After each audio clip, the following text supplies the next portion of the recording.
you got to realize that whatever you're doing, you're competing with somebody.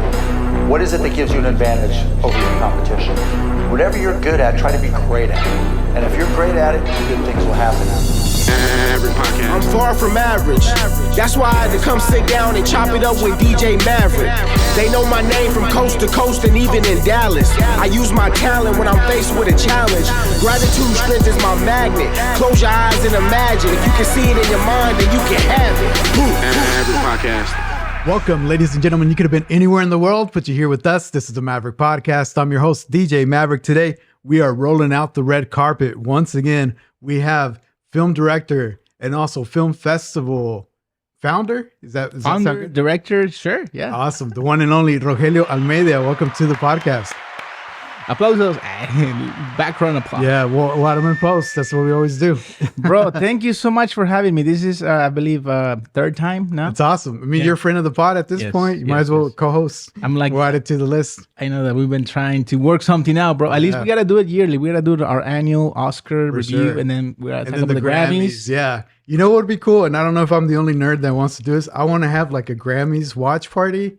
And also like an Oscars watch party. I think that would be cool. I'm there with you, bro. I think we should organize something. Omar, I think we should do it like a podcast, slash, like festival, watch party. Yeah, have some music, some food. I think it would be a cool vibe. Yeah, because I love watching the Grammys because, I love music and I love films. And I think, having those two things together, I mean, the Grammys and the Oscars are, some of the best shows, I think that we have right now. And then there's also intersections. We'll get into it, but like Billie Eilish, she awesome. Oh, right? Mark Ronson. I mean, there's, all these I think there's like some sort of a multiverse, where these two, big the shows combined. Yeah. Very cool. So we have you back because Cine Latino, once again, it's about that time, right? So tell me a little bit. Yeah, so we're celebrating our 10 years doing OKCine Latino Film Festival. We started in 2014 at the basement, El Nacional. Wow. Started growing and growing, having more international films. Now we're going to be having films from Brazil, films from Mexico. Amazing. Films from Spain. And so it just feels good to be able to have this type of local festival and color our own, the first and only Latino film festival in the state. Yeah, it's super legit because when you sent me the link to preview some of the shorts and stuff like that, I mean, I felt like I was like getting ready for the Oscars. I was like, I had the secret sauce behind the scenes. That was pretty cool. You're getting the secret ballot so you can vote. You're a member really cool. Now. You're a member. It was really cool. So thank you for sharing that. Yeah, I watched a lot of that. I have some notes here that we'll dive in, but you just had the instructional portion of the Cine Latino, that already passed by, right? Yeah, so 10 years doing the film festival, but 8 years now doing the Film Institute. So when we started the festival, obviously, we wanted it, we're film lovers, we wanted it, filmmakers as well, but we wanted to be able to have a platform for local filmmakers, first and foremost, to showcase their talent, but also for, national, international filmmakers to come down and showcase their films. But most importantly, we wanted to have an educational component. And that's when we started 8 years ago. We started the film education program. And so this is our 8th class. And we had the most students this time around. We had 24 students. Wow. 24 students in average. Cool. And over 4 weekends, every Saturday during the month of February, they learned how to write, how to produce, how to create a schedule of production, how to, direct, set up their scenes, lighting, sound, location, props, everything. They have to find their own locations. They have to find props. They have to come up with their custom wardrobe ideas. Everything, the characters, backstories, the things that you don't see in front of the screen. Everything that's behind the scenes. Man, I wish that stuff would have been around when I was a kid. Is that kind of the way you feel? Yes. Is that kind of what drives you to do all this? Yes, exactly. Yeah. Yes, I wish I had this when I was in high school. Like a lot of the students, they're from middle school age to high school and some college students. So anywhere from 14 to 20 years old. And of course, we're hitting all those, mostly Hispanic populated high schools like Santa Fe South, Capitol Hill High School, Southeast, Santa Fe South, Dope Science Academy. So like we have a lot of students from all those high schools. You know? And our goal is to just, we're like what I tell them is like, we're just the first step in your film career education. There's After this, there's Dead Center University, there's Metro Tech. Then you can go to OCCC, you can go to OU, Oklahoma City University. So there's a lot of outlets nowadays. And don't forget about us. Yes. Do you also add that whenever you get that Oscar? Don't forget about us. Right? Exactly. Don't forget about us. When you're like, I want to thank the Academy. I want to thank Rogelio. my mom, my dad, and then maybe at the very end. you know? No, that's super cool. The other thing I think is cool is that they may get to play around with equipment that otherwise they may not have access to, right? So they get to play with different type of lenses, cameras, software, right? Which leads me to my question that I had. What do you think about Nikon? Oh my God. Buying Red. That kind of broke my heart, if I'm being honest, man. Really? I hope they don't screw up Red, because Red was like super innovative and stuff. I hope you're not a Nikon shooter. No, I'm not. I'm free for innovation and of course because I feel like capitalism. they've been kind of like lagging compared to Sony, compared to everybody else. They've kind of like been lagging. I didn't see it coming. And apparently it all started because there was a lawsuit happening where Red was suing Nikon for using some of the Red's proprietary raw, codec. Okay. And so then Nikon came around and like, okay, sure, you can sue us all you want, but we just buy you out. And so that's what happened. And so, no, I think Nikon has an amazing, history of great photography cameras, lenses, of course, legendary lenses, and not video though. No, I video. wouldn't say they're not known for video. No, Nikon definitely is not known for video. I mean, for a long time, for the longest time, Canon was kind of the one that started out, like making waves, and I mean, even Panasonic. Panasonic was the first digital video camera that started doing 24 frames per second, which revolutionized, what we know now as independent filmmaking. Right. And then Canon kind of took that over for a long time, and then Sony just killed. Yeah. I just saw that, and I was sort of curious what you thought. Yeah. You think they're going to change the lens mounts and everything to be Nikon? Probably not, right? I mean, right now you already have the option. Like if you're a Red user, you can already purchase your camera mount, whether to be a Canon mount or whether you want it to be a cinema mount or just a regular Nikon mount. Even I remember when I first bought my first Blackmagic camera, they came with Nikon mounts. Oh, yeah. Because at that time, like 15 years ago, Nikon lenses were the top of the top. So I'm curious what's going to happen, if they're going to keep sort of that fandom or not. We'll see. Yeah, we'll see. I'm pretty sure. I mean, it's kind of like, think about it, when Apple bought Pixar. Yeah. Everybody thought like, oh no, what's gonna happen, and it's Pixar is gonna go downhill, and they kind of like they've done some really good films, some not so good films, but for the most part, they kept true to their their core origin and their fandom. So yeah, very cool. So we took that little tangent, but we'll go back to the Cine Institute. What were some of the highlights that happened this year? So having one of the years with the most students to today, I think it's amazing. And to just be able to have students from different areas, different high schools, and in different locations, not just Oklahoma City, but we had students from Edmond, we had students from Norman and more. And so it's really exciting to see, their brains, just kind of like being so creative and having all these ideas, when they're starting to write. Is there a competition between, do you set up groups and say, hey, there's a competition among you, or what? So we don't really set up so many to competitions, but we have groups so this is a writing, we asked the group immediately, who wants to be a director, who wants to be an actor, who wants to be a writer. So we kind of start looking and dividing the groups by, okay, you guys want to be writing, okay, so you'll be in the writing team, you'll be in the camera department, you'll be in the sound department, and of course we always have the ones that want to be actors in front of the camera. So then we have our acting group. So amongst themselves, they kind of battle out group everything. The battle out, who's gonna be on camera, who's gonna be my first AC, who's gonna be my camera operator, and so. But we rotate all the students. All the students get a chance to direct. All the students get a chance to wear the producer's hat, to be behind the camera, to be on the lighting, to be on the sound, and everybody gets a chance to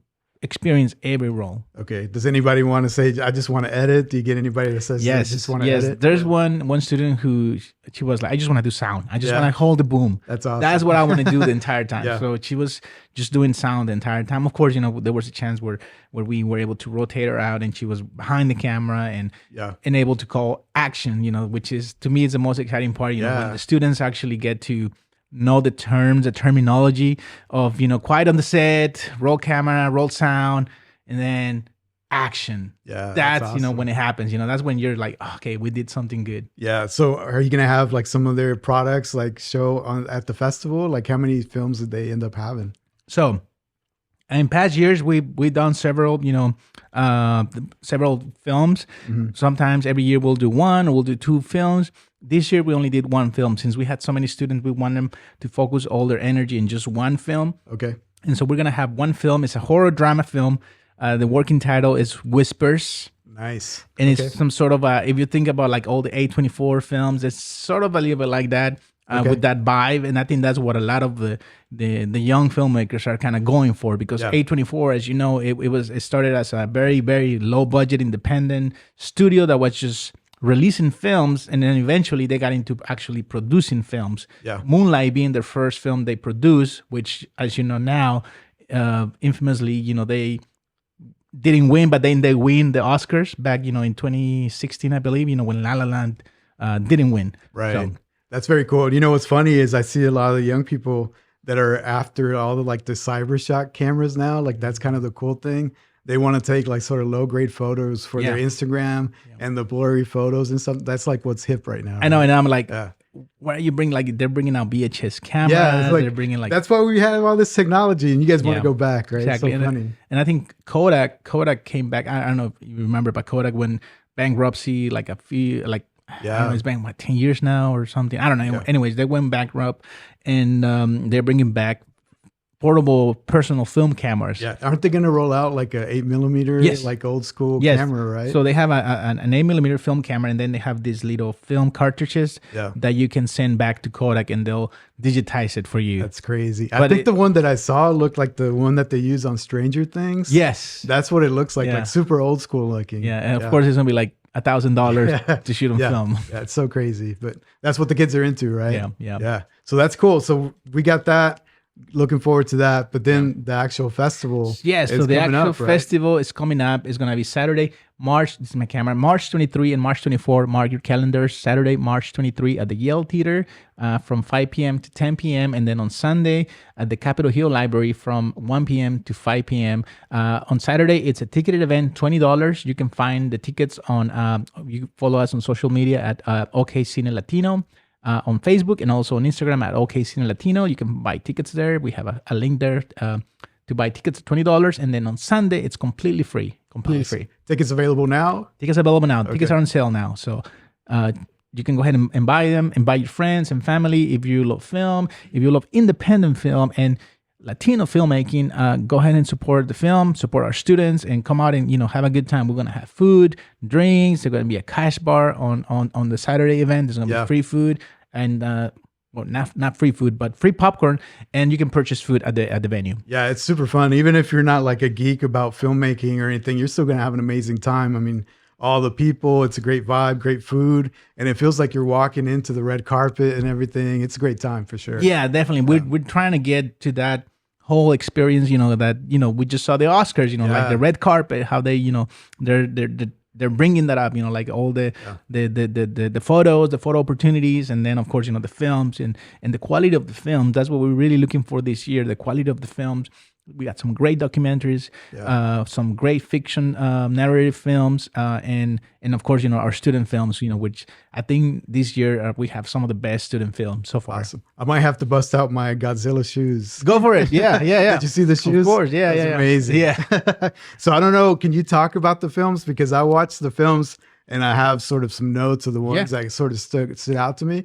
But I don't know if you're allowed to talk to it. If Yeah. Go the ahead. voting's already done. The but voting's is already done. All of our judges have already made their decisions. We have an official selection.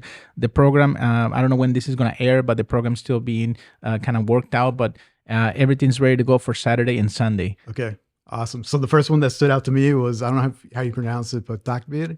Takbir, yes. It's I don't know if it's a Spanish film from Spain. Yeah. Short film, and just the cinematography, the acting. It's like you're watching something like next level. It's Right. To me, what was most interesting about that was the plot, right? Because the whole premise, and I don't know if I should say a whole lot because I don't want to spoil it, right? No spoilers. No Yeah, spoilers. but the whole premise behind that and how the guy gets involved in that situation, Yeah. I could see that happening, right? Like Yeah. if they just like with the gig economy, they hire you to do this thing. You don't know what it's for. Yep. And then all of a Yep. sudden you're in trouble, right? And then fiction meets reality. Yeah. Or it's the other way around. Yeah. The thing that I kind of was like, oh man, they left me on a cliffhanger is like all the critical moments where you want to see, okay, what's going to happen?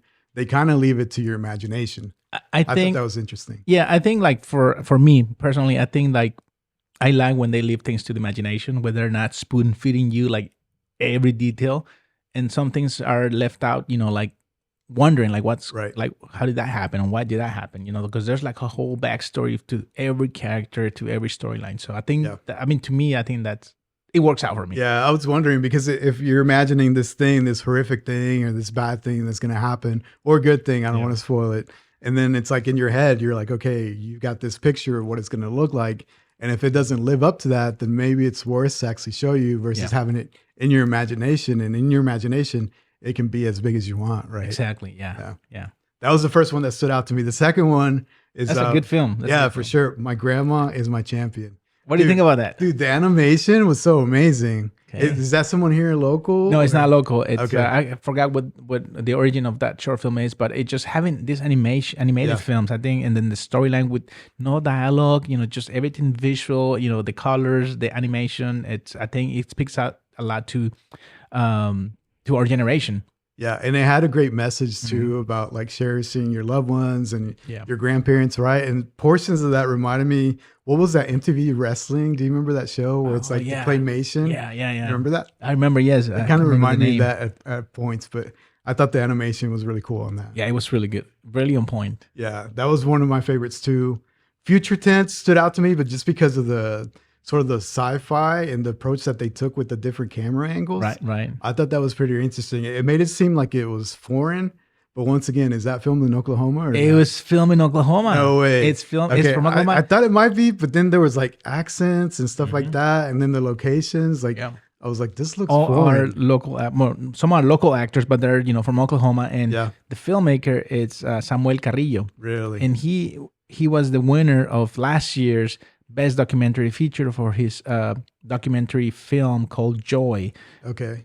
Which was about during COVID, of course, with all the limitations that we had and visiting, the hospitals and how this mother was able to, bring this baby to life during COVID. And so Samuel Carrillo won Best Documentary Feature last year for that film. And now he's coming back with Future Tense. He tricked me because I thought this was a foreign film. And then I started looking at some of the liner notes and stuff. I was like, wait a minute, this might be an Oklahoma film. Yeah. That was very cool. Next one is Carbon Season. Carbon Season. Another local one. Another local. Okay, this one was really cool because I think for me, the sound design on that one was amazing. Like all the sound and the effects and the footsteps and everything. I really enjoyed that. Female filmmaker. Cool. Really? Yes. Okay. And so another one of those films, that are shot locally with local filmmakers, local actors, all made in Oklahoma. Once again, they left me on a cliffhanger though. At the end, you're like, okay, what's going to happen? You don't know. Exactly. And that's what beautiful thing about short film is that they're able to tell you a whole story within 10, 15 minutes and still leave you wanting more. Yeah. So it's amazing. I enjoyed that one. Death in Training. That reminded me of like a TV series. The production on that I thought was pretty interesting. Also, I thought that they used color grading in a really interesting way, like the different scenes, different color grading. Yeah. Even like they added like some sort of like grain to certain aspects to that. Exactly. I thought that was really cool the way they did that. Oh yeah, and then the acting was amazing. The story was great too. Something new, something you don't see. It doesn't fall into cliches, right? Yeah. And I also think that the visual effects were amazing. I was like, wow, it's like, we're looking for those type of films, the films that stand out, the films that are different, they have something different to tell. Where was that one from? That was I believe, from California. California. Okay. I was geeking out just about the color grading and stuff like that, just because I've never really seen a film that plays around that much. Usually they try to go for like a clean look across the board, right? Exactly. But this one was certain dialogue or certain people, they had different sort of grading for that specific scene. Oh, yeah. Awesome. And then one of my favorites, Canta Santiago. Canta Santiago. Yeah. I love that film. And believe it or not, that film is a student short film. Really? Made by a student also from California. Yeah. And this short film was actually shot on film on celluloid, 35 millimeter film. And as you know, now everybody shoots digital because obviously it's more affordable. But this student was able to shoot on film. Have it on film, you have to cut the film. There's two ways to do it. You can scan the film, because after you scan the film, you basically have your negative, in digital.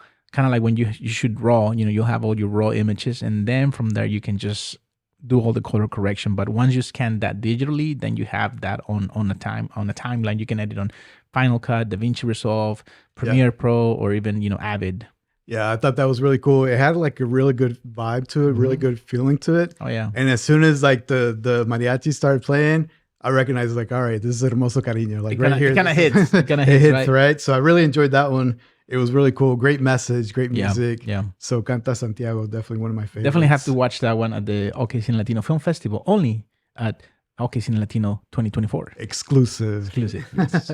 The other one is Abrazo. To me, this one at first was a little hard to watch. I don't know what you thought about it, but just like the message, it starts a little heavy with the message, right? And like everything that went on and all the negativity, especially when it comes to like, people sort of coming to the U.S. and stuff like that. Like, it's a little hard to watch at first. And those films, I think to me, those are some of the films that we need to see. Yeah. They're current with the situation with the immigration that's happening in the border right now.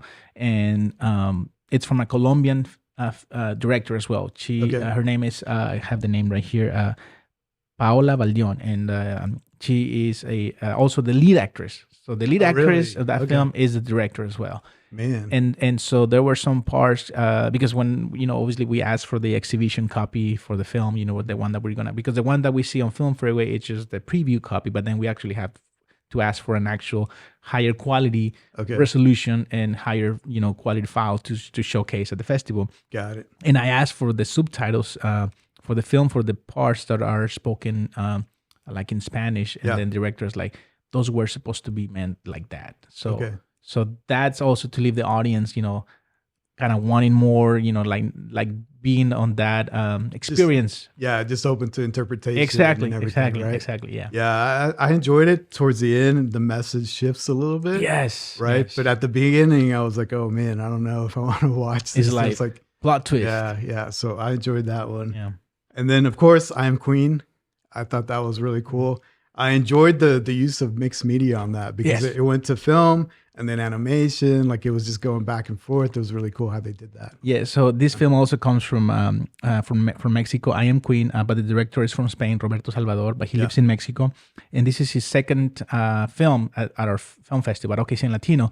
He's already won best short documentary film. A few years back with another short film. And this film is just kind of takes you on the same I guess grid, on the same path as his previous film.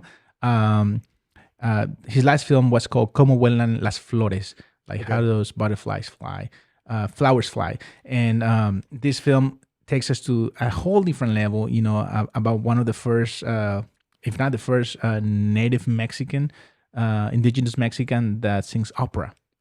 And different native languages. So I really enjoyed the dialogue too. Like just listening to the dialogue and everything, it sounded really cool. And oftentimes it sounded romantic. I don't know if it's meant to be romantic or not. I don't know what they were saying, but the dialogue was really cool to listen to. Oh yeah, absolutely. Yes. And it takes you to like all these different, like this journey, literally a journey, of the lead, not the actress, but the main character that we're kind of discovering her world and how she started in music and in her background. So I think that's one of those beautiful films that you have to see. Definitely. From beginning to end. Those were the ones that stood out to me. Pretty long list, honestly. I was trying to narrow it down, but I was like, these each one of them are really unique, and they bring something to the table that the others don't. Absolutely. So I don't know if you're allowed to speak to your favorites or anything like that, or maybe just films that sort of stood out to you. I don't know. I mean, I see all the films.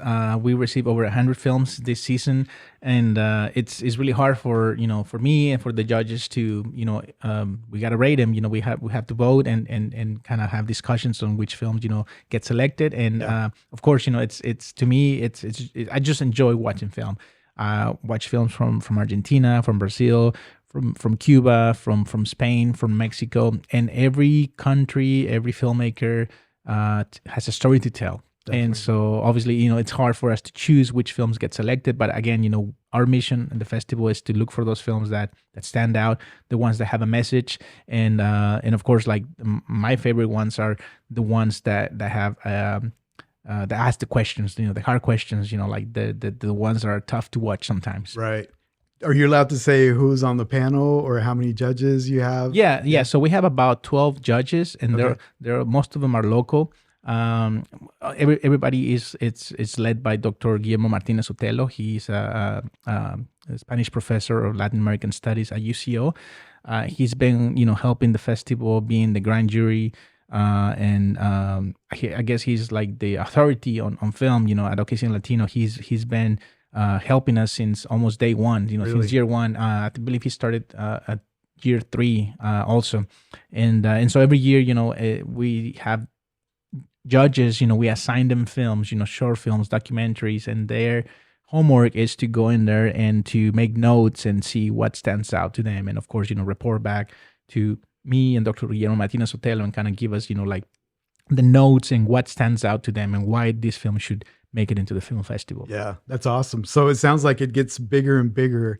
How are you getting that word out so people know, hey, there's this festival, even if I'm in Spain, even if I'm in Argentina, wherever I might be?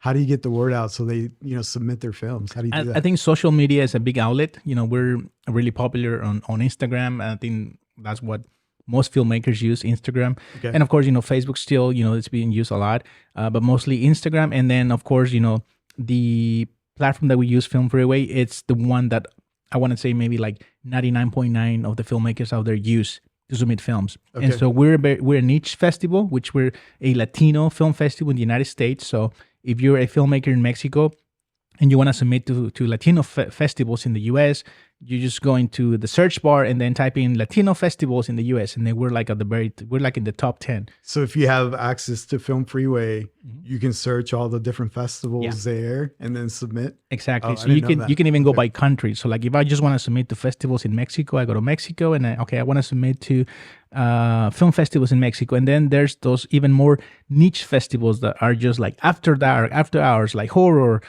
gore. There's LGBTQ. There's action films. There's stunt short films. Then there's writing short films where they're just accepting screenplays. There's music video festivals. So that you have all kinds of festivals out there. That's cool. Well, congratulations, because I see it, getting better and better each year. So that's really cool. Yeah. Now it's basically worldwide. So that's amazing. Yeah, we're international. Pretty soon we're gonna have to, and we have these conversations, Dr. Guillermo Martinez and I, like about we should be changing it to International Cine Latino Film Festival in Oklahoma. Yeah. So Why pretty not? soon. I think that sets the stage for bigger and better things. Why not? Like, why limit yourself? Yeah. I think that would be cool. So very cool. Let's remind everybody when it's going to be. Where can they get their tickets? Yeah. So again, mark your calendars, March 23 and March 24 at the Yale Theater on Saturday and at the Capitol Hill Library on Sunday. Again, tickets are on sale now at Instagram, OKCine Latino, and Facebook at OKCine Latino. $20 a ticket for Saturday. I think it's a lot of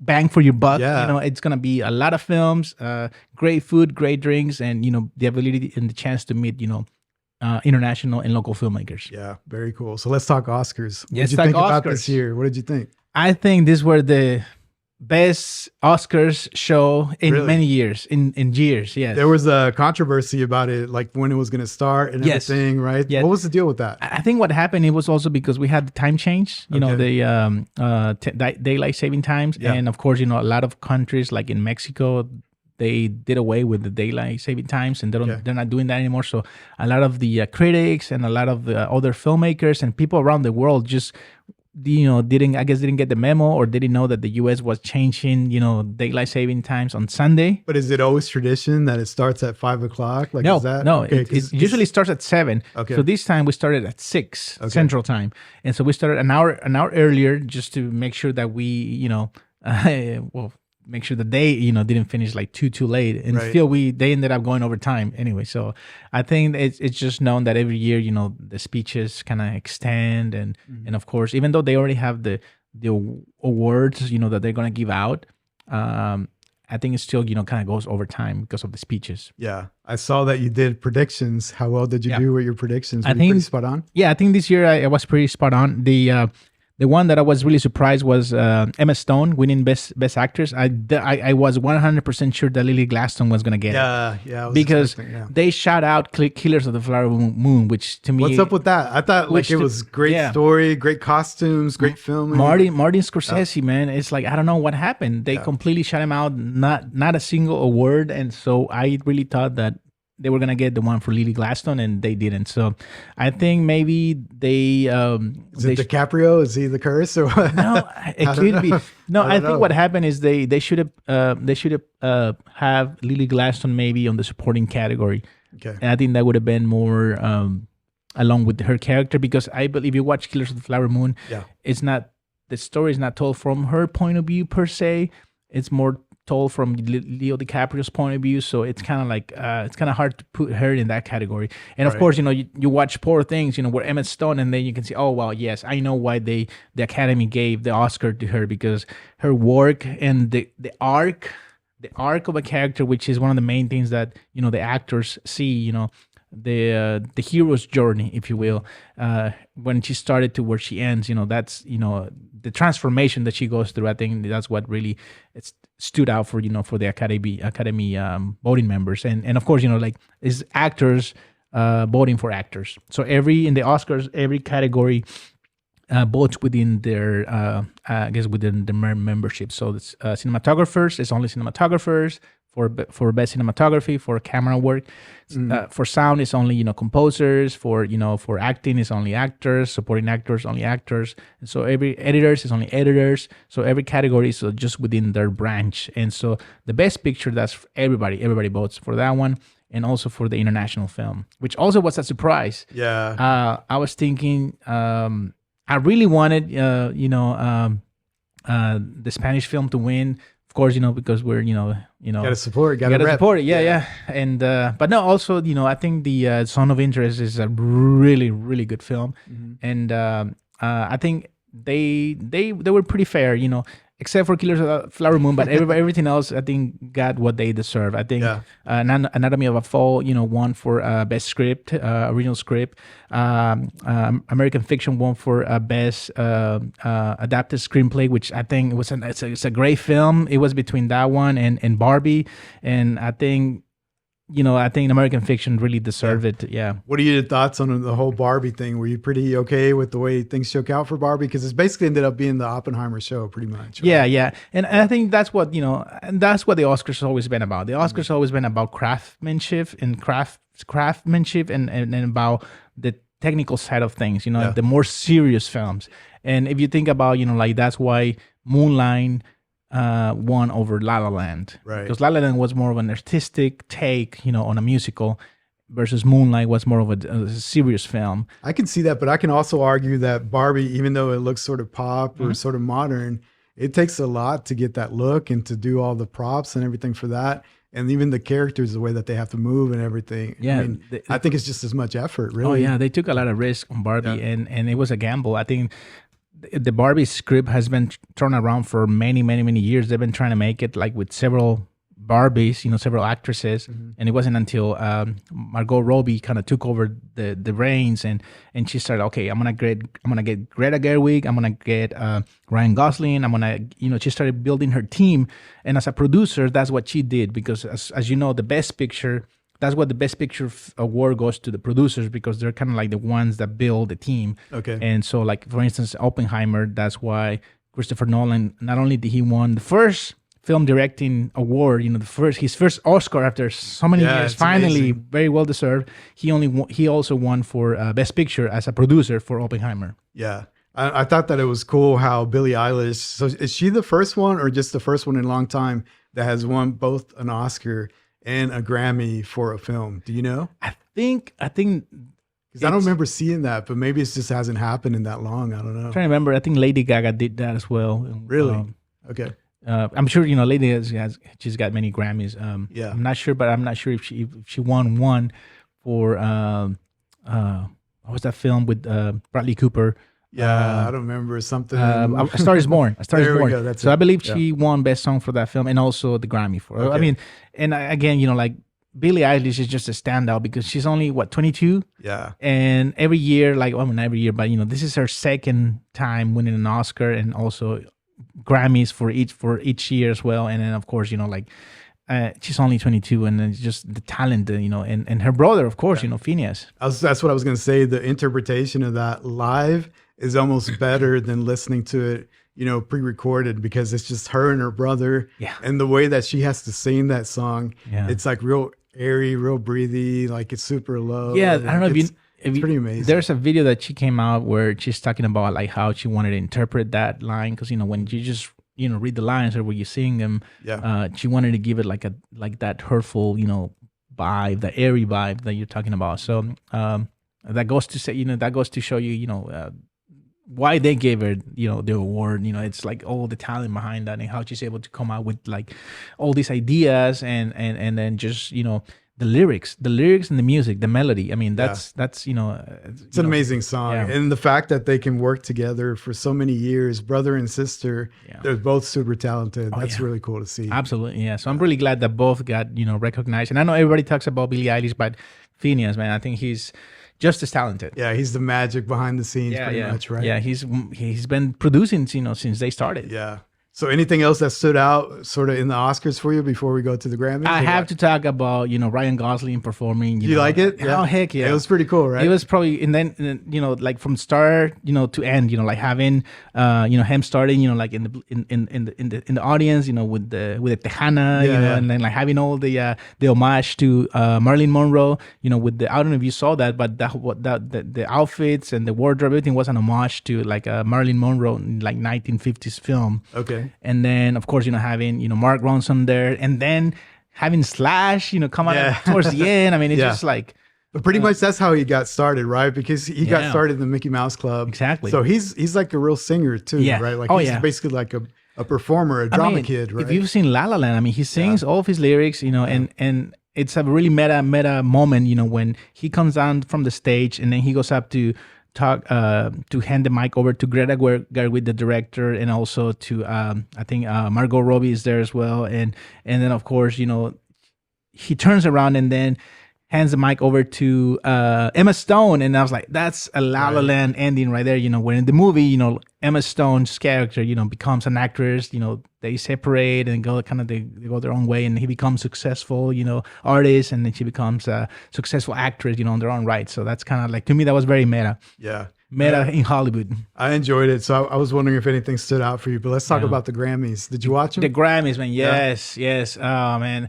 Okay, so my biggest, I guess, complaint. I'm with you. I already know where you're going. My biggest complaint, and we talked about this, man, is like when is the Grammys going to finally give a Grammy to Lana Del Rey? Yeah, right? Because I think even when you sort of see where they sort of became friends or whatever, that's when Taylor Swift started writing deeper songs like Cardigan. Yeah. I mean, to me, if you listen to Cardigan, that's a Lana Del Rey song. I mean, I think like if you put them together, I think like that's what they call her mother. I don't know if you were aware of this, but a lot of Lana Del Rey's fans, like hardcore fans, they call her mother because she's basically the mother to all these, younger artists, Olivia Rodrigo, Taylor Swift, which one? I mean, there's just so many. Yeah. And then like, she started like way back when, like back in 2010, 2012, and every single album is different, it's unique, and it's experimental, but also yet, very riveting. And I don't know if you saw this too, but last year in 2023, the most voted song as the best song in many magazines, the top one was A&W by Lana Del Rey. Mm-hmm. You've seen her live too, right? Yes. So that's a question I have for you, because when you're listening to the music, it's super cool. I definitely enjoy listening to her music. You can even lay back, sip on some nice wine, stuff like that. But what's it like if you're live in the concert? Is everybody sad? Like, what's the vibe? Oh my God. It's the energy. Me and my wife have been to two of her concerts. We drove I think 4 hours down over to Arkansas, and then we drove 3 hours to Dallas to see her, and it's just the energy, the vibes. When you're in there, everybody is singing. Everybody, really, it's like you're going to like a hardcore fan concert. But it's so melodic and so chill. Like, most of the concerts, people were like screaming, right, dancing and stuff. How can you do that to Lana Del Rey? But even her music, like when she does like live versions, a little bit different. Okay. So I don't know if you've seen some of her concerts on YouTube, but some of her songs and the way that she lines up, like at least this last concert, the title of her album is like "There's a Tunnel Under Oceans Boulevard." Yeah. Oh, did you know? There's a tunnel under Oceans Boulevard, Right. and so this last album is very melodic. Very. Some songs are very experimental. I mean, I like it. A&W. I mean, that song takes you to like a whole, very trip. Like that. It's like Right. it starts very slow, but then it kind of takes a turn. R&B, soul. I mean, and then the chorus and the melody, and so when she sings all these songs live, I mean, she's been with this band, like the touring band that she has. She's been touring with them like since she started. I think the guitarist has been her lead tourist guitarist like forever. Yeah. And so like the energy that they put out and then the lyrics and everybody just singing and screaming. They're not singing, they're screaming at her. Like, and I know her she's songs. had some songs that sort of have electro type vibes, stuff like that too. But I was just wondering about those melodic songs. What happens, I mean, even when she sings video games, I mean, video games is probably one of her most slow songs, but it has so much energy once you're singing. I mean, when she's singing it live and then just everybody just, it's like you're like at a church and everybody just like, like taking all the energy in. Yeah, that's it's cool. amazing. It's amazing. I mean, even if the Swifties are going to be mad, I think if you compare Midnights to Lana Del Rey's song, it's not as depth. It doesn't go as deep, right? Maybe if it was like Taylor Swift's Red compared to Lana Del Rey's album, then maybe it might be closer battle. But I was really surprised when she didn't get it. Yeah, and then she took her on stage too. I know. I don't know. How do you feel about that? I think that was really meta because in a way I'm thinking like they're really good friends, but I think she's right. She wouldn't be where she's at without Lana Del Rey's music. And I think it was really cool that she brought it up. I know, she probably also has an image, like, oh yeah, my fans are gonna be amazed because I brought her up, and of course Lana Del Rey fans will be like, oh, so happy that she got on stage. But it's a little sad that like every year after year, every album that she puts out, when is it gonna happen? No right? recognition. Yeah. And do you think she fumbled the ball with Celine Dion? A lot of people were saying that she sort of snubbed her. Right? She goes up there to get the award. She hugs everybody except for Celine Dion. Yes. Right? And Celine Dion made so much effort to be there. With everything that she got going on health-wise, she's there to give you the award. Like, hug her, do something, acknowledge her, right? Yeah. Like, I don't know. Yeah, I mean, I think it's hard, like to be, like, imagine like being there, like in the moment. So yeah, I think it's like all those things kind of flew out the window. So I mean, it is sad. I mean, but it's kind of like I never get mad, when artists and like that even happened at the Oscars, like Cillian Murphy, when he won the Oscar, he shook everybody's hand. He went through every single one of them and shook everybody's hand. But then, Robert Downey Jr., there was a whole different story when he didn't shook some of the, presenters' hands. Right, and so there was a whole thing on the internet. But, it's okay. I don't mind those things. I mean, it happens. I did notice that behind the scenes afterwards, they took a picture. So I don't know if her publicist was like, hey, take a picture of you hugging her and let's get it out on social media. If it was right? a publicist, give him a raise. Right, yeah. Yeah. The other thing that sort of got me feeling the same way was Miley Cyrus versus Olivia Rodrigo. Yeah. So Miley Cyrus won with her Flowers, right? Like she won with that, which is a cool song. It's catchy, right? But if you it's empowering. Yeah, but if you compare that to Olivia Rodrigo's Vampire, have you listened to that Oh song? yeah, and the music video. I mean, Yeah. if you compare those two music videos, they're very different. I think Vampire music is much better, higher quality, more cinematic.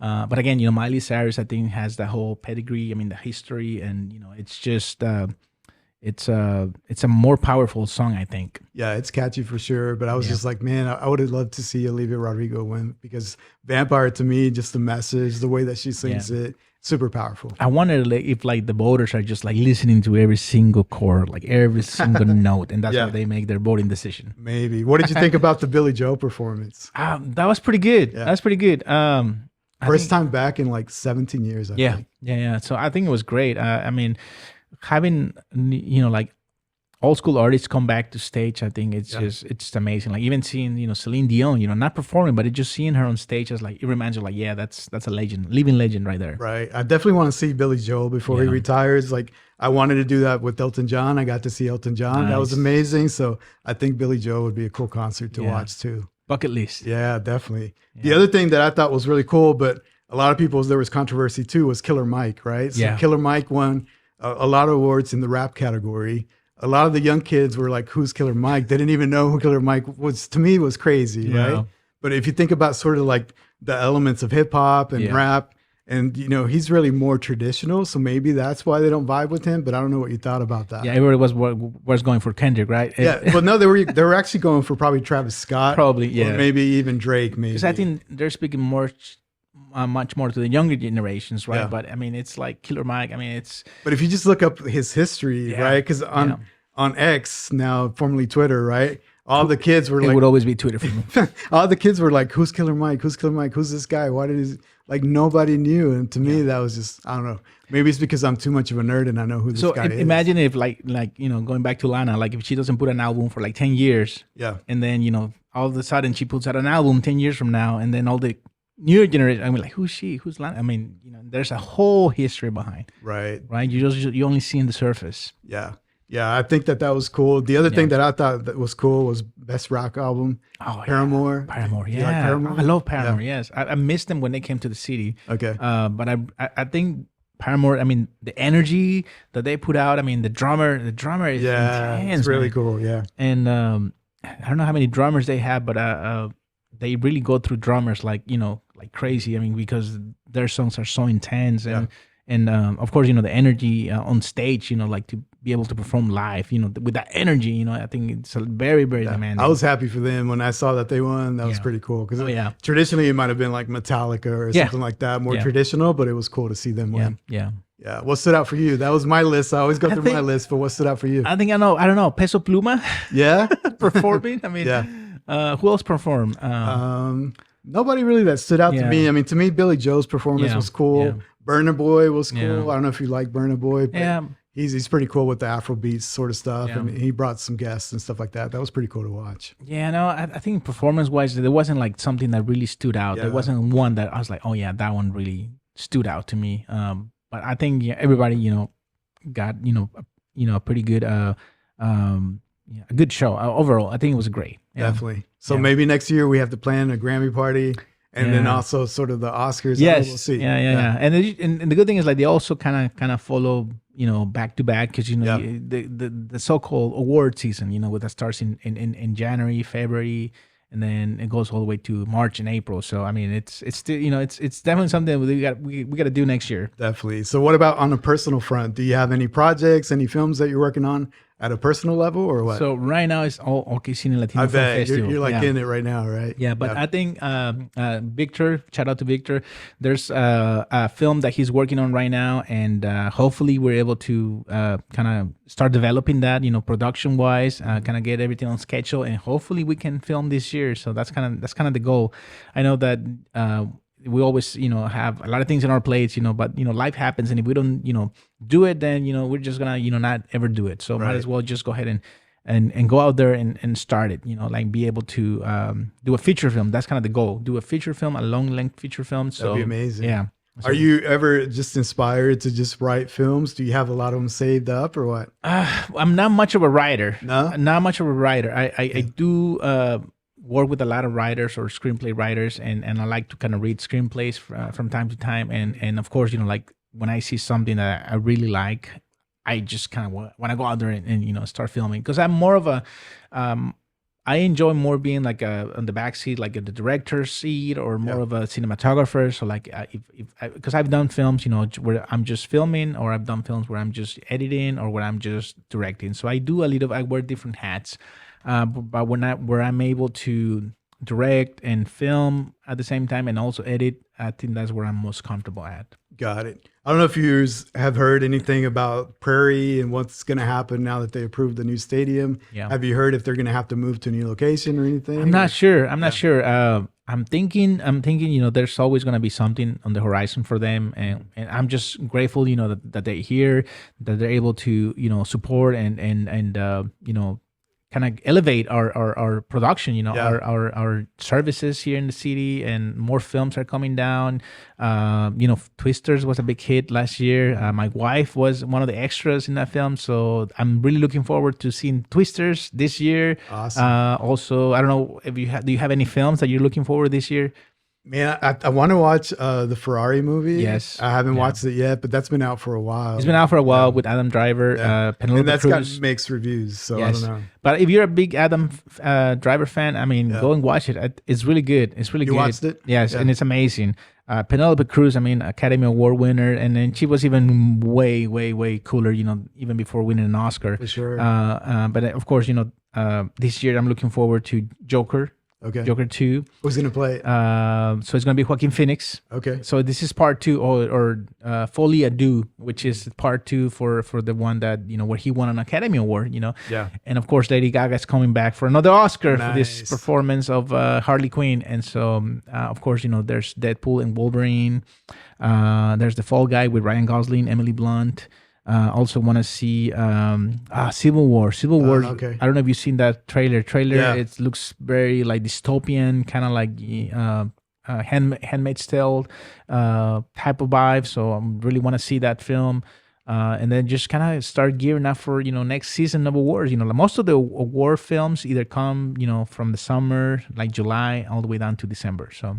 Yeah, you were talking about extras, and that reminded me. Have you seen the new AI, the video? Like, it's so crazy. I've seen some clips on Instagram, like where people are already using some AI, like AI videos for like their own production, like they're like for B-roll or for just like like people walking in the streets, and It's scary good. I mean, you can see like even like water and stuff like that you would think would be hard for it to do.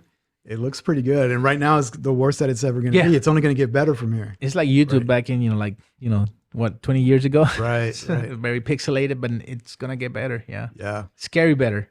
Man, it's so amazing. Yeah. It's always a pleasure to have you here. Oh, thank you, man. I'm looking forward to it. Congratulations. Another successful Film Institute. And then, of course, we're already going to say success on the film festival. Thank you. Well. I hope to see you there. Definitely. So plug it in one more time. Where can people get tickets? All right. OKCine Latino 2024 10-year anniversary, Saturday, March 23 at the Yale Theater from 5 to 10 p.m. A $20 ticket. You can find them at OKCine Latino on Instagram and Facebook, OKCine Latino.